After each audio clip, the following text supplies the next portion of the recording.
Alangkah terkejutnya si Kadir apabila dia sampai ke rumah, dia buka dompet itu. Dalam dompet itu ada tertulis nama Allah yang besar dan berwarna emas. Ikutilah kisah selanjutnya ya, kisah nyata yang anda harus tonton sampai selesai. Assalamualaikum warahmatullahi wabarakatuh. Bila anda melihat wajah orang tua ini, ya dia kelihatan tidak boleh melihat ya, dia cacat.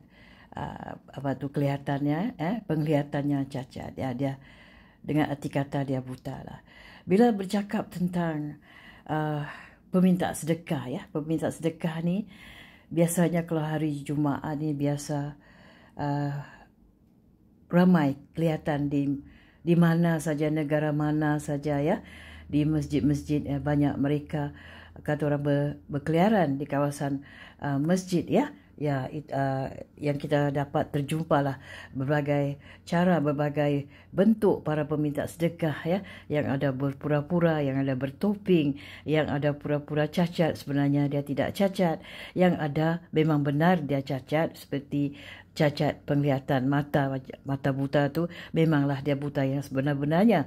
Mata buta tidak boleh kita berpura-pura, tapi yang ada tu kaki masih ada, tapi mereka pura-pura tidak punya kaki ya. Mereka sanggup ikat kakinya supaya kelihatan kakinya timpang ataupun kakinya sudah dipotong ya, cacat kakinya ya. Banyak terjadi ya, kelihatan ramai terjadilah para peminta sedekah yang suka menipu ya, berpura-pura ya, bertopeng ya. Jadi biasanya hari-hari Jumaat begini mereka berkumpul beramai-ramai ya, bertebaran di kawasan masjid. Mereka ni ada kumpulan-kumpulan yang tertentu ya. Jadi mereka ni dibagi-bagikan lah, yang si A, yang grup A kemana, grup B kemana dan sebagainya ya. Mudah-mudahan Tuhan ampunkan dosa-dosa mereka yang hidup berpura-pura ya, para peminta sedekah. Tetapi tidaklah semua peminta sedekah yang sedemikian rupa, ada juga yang tulus ikhlas ya.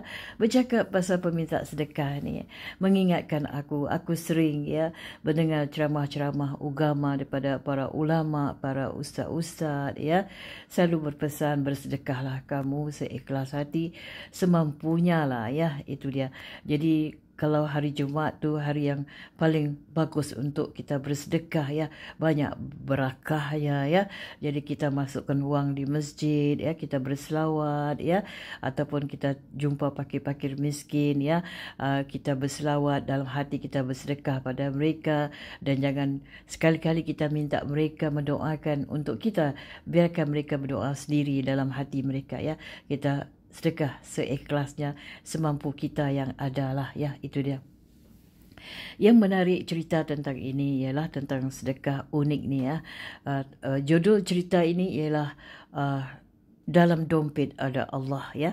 Diharap anda menonton sampai selesai. Cerita ni sungguh berarti sekali ya, sungguh berarti sekali.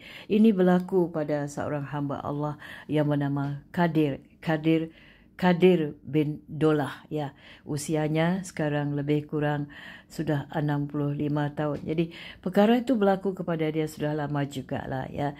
Ini gara-gara dia dengar nasihat-nasihat para ulama, ustaz-ustaz dan sebagainya tentang sedekah pada hari Jumaat. Dia kata jangan ingat apa-apa, jangan mikirkan peminta sedekah itu adalah penipuan dan sindiket dan sebagainya. Kalau anda ingin bersedekah, sedekah sajalah. Jangan ingat apa-apa, itu saja. Jadi perkara itu disematkan dalam fikiran si Kadirnya. Dia sematkan.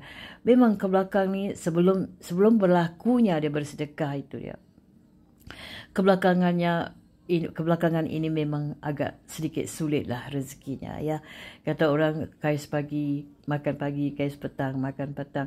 Walaupun dia berusaha sepenuh hatinya ya, dia bukanlah seorang yang pemalas.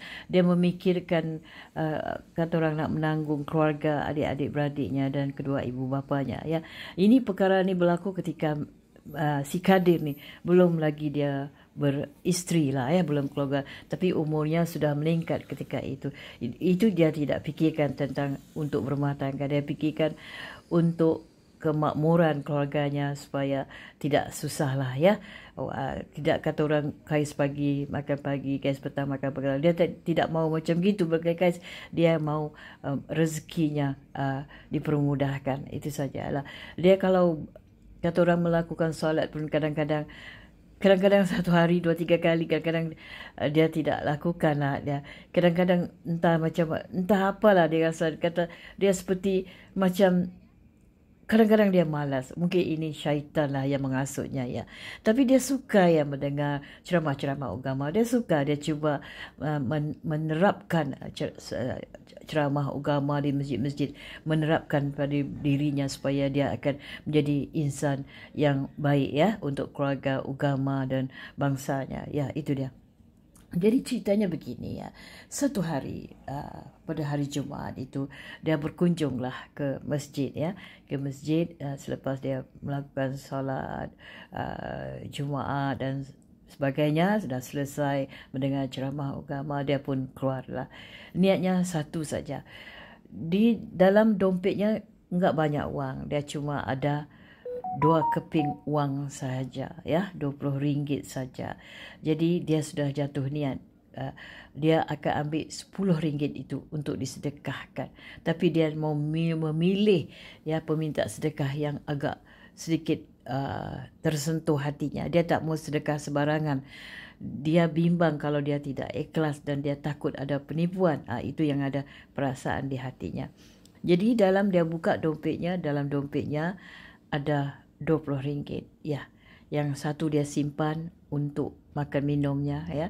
Yang satu tu sudah diniatkan untuk nak disedekahkan ya.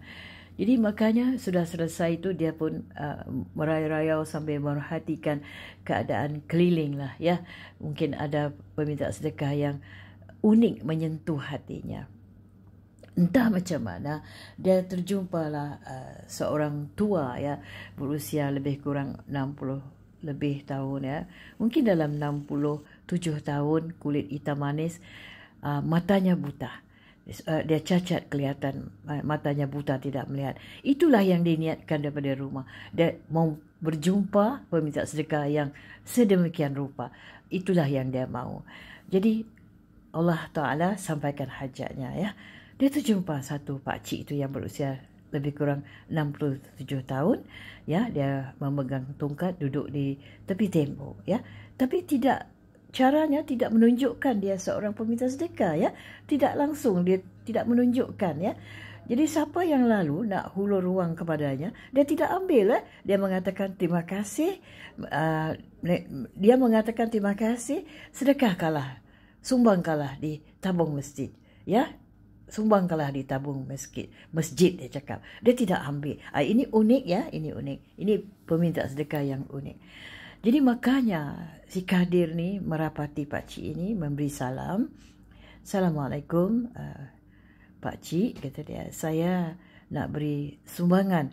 Dia tidak menggunakan perkataan sedekah kerana sedekah ni agak sensitif. Ada orang dia tersinggung, dia tak mahu ya. Dia menggunakan perkataan sumbangan. Jadi pakcik, saya nak sumbang pada pakcik ni, ambillah. Jadi dia pegang tangan pakcik yang buta ni, memegang wangnya yang RM10 itu. Tapi pakcik itu menolak dengan lembut. Jangan nak, jangan sedekah pakcik.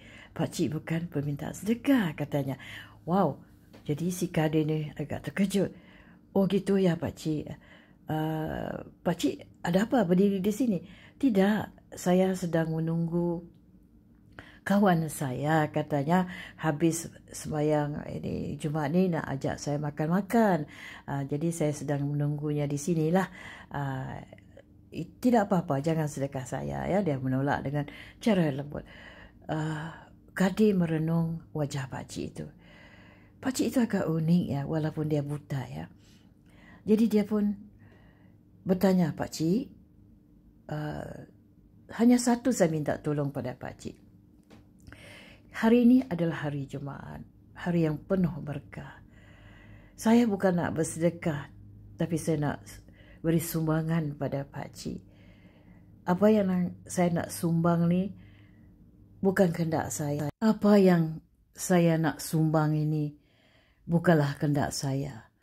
Ini adalah atas gerakan daripada Allah. Saya bersedekah kerana Allah.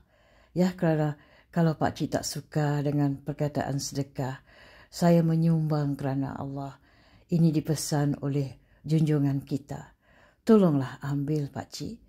Jadi orang tua itu memikirkan, baiklah, saya terima uang kamu kerana Allah.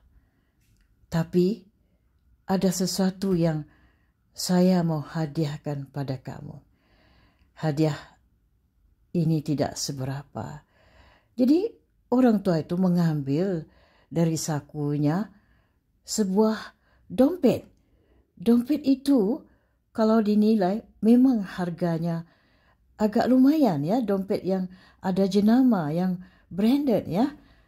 Maka dia sumbangkan dompet itu. Dia hadiahkan dompet itu kepada si Kadir ini. Menurut kata orang tua ini, dompet itu belum pernah dia gunakan. Itu pun hadiah daripada seseorang. Jadi katanya, nanti kalau sampai di rumah, baru kamu bukalah dompet ini. Dia cakap begitu.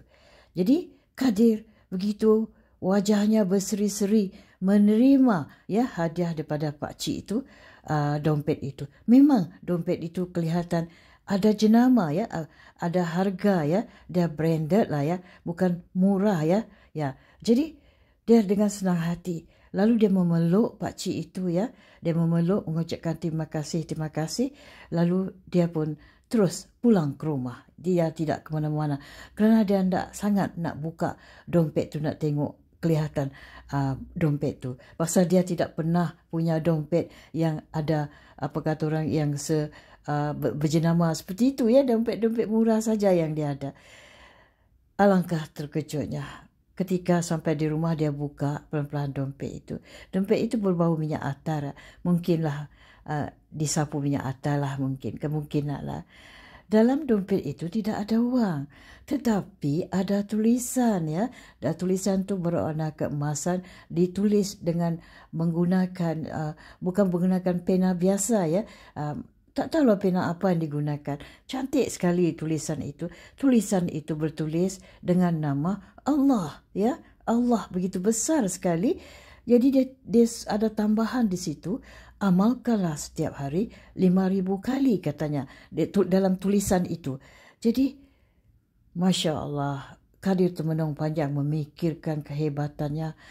Sedekah yang dilakukan pada hari Jumaat ini, sumbangan ini luar biasa tidak pernah berlaku ya. Disitulah terbuka pintu hati Kadir. Maka ia akan amalkan apa yang dia terjumpa tulisan dalam dompet bertulisan Allah itu, akan diamalkan setiap hari. Ya, inilah kurniaan ilahi ya, sedekah yang ikhlas untuk Pak Cik yang tidak boleh melihat, Pak Cik yang buta ini. Dia amalkan seterus. Selepas 45 hari sudah nampak kejelasannya yang unik sekali ya. Kerezekiannya memang bertubi-tubi datang. Apa yang hajatnya selama ini ingin bekerja dengan cara pendapatan yang lumayan, dia dapat memiliki apa yang dicita-citakan. Keadaannya berubah sama sekali. Yang uniknya dompet itu tidak pernah kering, sentiasa punya uang. Uang itu entah datang daripada mana dia sendiri pun tidak tahu, tapi kadang-kadang dia banyak dapat hadiah-hadiah uang daripada rakan-rakannya ya. Jadi itulah kisah yang terjadi, kisah nyata yang berlaku pada si Kadir ya, bertemu Pak Cik Buta, apa kata orang, Pak Cik Buta yang unik ya di hari Jumaat. Semoga kisah nyata ini mendatangkan manfaat pada anda semua. Terima kasih atas waktu anda ya menonton videoku ini sampai selesai. Kita jumpa di lain kali. Bye. Love you.